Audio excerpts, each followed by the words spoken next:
Sialkot police का गुज़िश्ता इतवार के दिन ज़िला भर में पतंग माफिया के खिलाफ क्रैकडाउन कार्रवाई के दौरान 72 मुलजिमान को गिरफ्तार किया गया।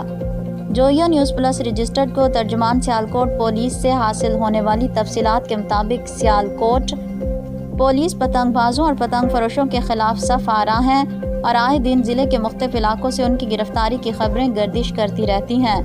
गुज़िश्ता रोज़ छुट्टी का दिन होने के बावजूद कल 72 अफराद जिनमें पतंग फरोश और पतंगबाजों को गिरफ्तार करके उनके कब्जे से हज़ारों की तादाद में पतंगें और सैकड़ों केमिकल डोरें बरामद करके मुलजिमान के खिलाफ काइट फ्लाइंग एक्ट के तहत मुकदमा दर्ज करके हवालात जुडिशल भिजवा दिया गया। डीपीओ सियालकोट मोहम्मद हसन इकबाल का कहना है कि कातिल डोर फिरने से मुतादिद कीमती इंसानी जानें ज़ाया हो चुकी हैं। पतंग माफिया के खिलाफ कार्रवाई का मकसद कीमती इंसानी जानों के ज़िया को रोकना है।